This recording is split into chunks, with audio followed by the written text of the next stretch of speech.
ಶ್ರೀ ಗಂಗಮ್ಮ ದೇವಾಲಯ, ಲಕ್ಷ್ಮೀಪುರ, ಒಕ್ಕಲೇರಿ ಹೋಬಳಿ, ಕೋಲಾರ ತಾಲೂಕು. ಇಲ್ಲಿ ದೇವಾಲಯದ ಪುನರ್ ಜೀರ್ಣೋದ್ಧಾರ, ಗೋಪುರದ ಕಲಶ ಪ್ರತಿಷ್ಠಾಪನೆ, ಮಹಾ ಕುಂಭಾಭಿಷೇಕ ಕಾರ್ಯಕ್ರಮ ಯಶಸ್ವಿಯಾಗಿ ನಡೆಯಿತು. ಈ ಕಾರ್ಯಕ್ರಮ ಕುರಿತು ಲಕ್ಷ್ಮೀಪುರ ಗ್ರಾಮದ ಮುಖಂಡರಾದ ಲೋಕೇಶ್, ಗಂಗಪ್ಪ ಮತ್ತು ರಾಜಪ್ಪ ಮಾತನಾಡಿದರು.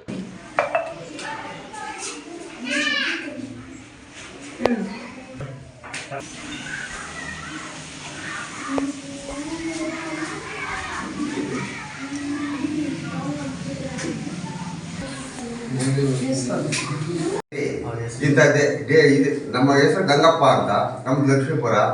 ನಮ್ಮ ಊರಿನಲ್ಲಿ ಎಲ್ಲ ಜನಗಳಲ್ಲೂ ಸೇರಿ ಒಗ್ಗಟ್ಟಾಗಿ ಮಾತನಾಡಿ ಈ ದೇವಸ್ಥಾನ ಇದು ಮಾಡಿ 21-22ಗೆ ದೇವಸ್ಥಾನ ಇದು ಮಾಡಿಸ್ಬೇಕು ಅಂತೇಳಿ ಮಾಡಿಸಿದ್ದೀವಿ. ಎಲ್ಲರೂ ಸಹಾರನೂ ಇದೆ. ಊರಲ್ಲಿ ಕಷ್ಟಪಟ್ಟು ಮನೆಗೂ ಎಲ್ಲರೂ ಸಹಾರ ಪಟ್ಟು ಏನೋ ದೇವರ ಕೃಪೆಯಿಂದ ಇಷ್ಟು ಮಾತ್ರ ನಮ್ಮ ಊರಲ್ಲಿ ಇದು ಮಾಡಿ ನಿನ್ನೆ ಎಲ್ಲ ದೇವ್ರನ್ನ ಇದು ಕೂರಿಸಿ ತೆಗೆದ್ರು. ಇವತ್ತು ಕುಂಭಾಭಿಷೇಕ ಮಾಡಿದ್ರಿ, ಮೇಲೆ ಕಲಶಗಳು ಕೂರಿಸಿದ್ರಿ, ಆಮೇಲೆ ಅನ್ನದಾನ ಮಾಡಿದ್ರಿ, ಇಲ್ಲಿ ಹೋಮಗಳನ್ನು ಮಾಡಿ ಇದು ಪ್ರಾಣ ಪ್ರತಿಷ್ಠೆ ಇವತ್ತು ಕೊಟ್ಟಿದ್ವಿ ಸರ್. ಇವತ್ತು ಬೆಳಿಗ್ಗೆ ಮಾಡಿದ್ದೀವಿ. ಎಲ್ರಿಗೂ ನಮಸ್ಕಾರ. ಮೊದಲನೇದಾಗಿ ನಮ್ಮ ಹೆಸರು ಲೋಕೇಶ್ ಅಂತ, ಗ್ರಾಮದ ಯೂತ್ ಇದರಲ್ಲಿ ಮಾಡ್ತಾಯಿದ್ದೀನಿ. ಲಕ್ಷ್ಮೀಪುರ ಅನ್ನೋದು ಒಂದು ಗ್ರಾಮ ನಮ್ಮದು.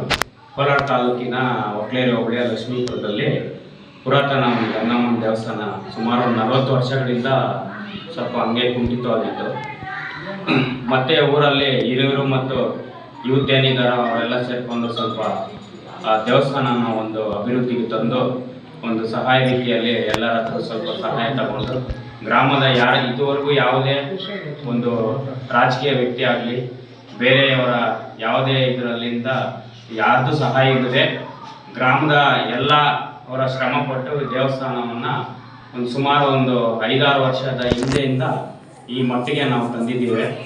ಈಗ ಇವತ್ತಿನ ದಿನ 22/8/2024ರಂದು ದೇವಸ್ಥಾನದ ಒಂದು ಜೀರ್ಣೋದ್ಧಾರ ಮತ್ತು ಕುಂಭಾಭಿಷೇಕವನ್ನು ಈ ದಿನವನ್ನು ಕಾರ್ಯಕ್ರಮವಾಗಿ ಹಮ್ಮಿಕೊಂಡಿದ್ದು, ಈ ಕಾರ್ಯಕ್ರಮಕ್ಕೆ ನೂತನ ಸಂಸದರಾದ ಮಲ್ಲೇಶ್ ಬಾಬು ಅವರು ಸಹ ಆಗಮಿಸಿದ್ರು, ಮತ್ತು ಮಾಜಿ ಶಾಸಕರಾದ ವರ್ತೂರ್ ಪ್ರಕಾಶ್ ಅವರು ಸಹ ಆಗಮಿಸಿದ್ರು.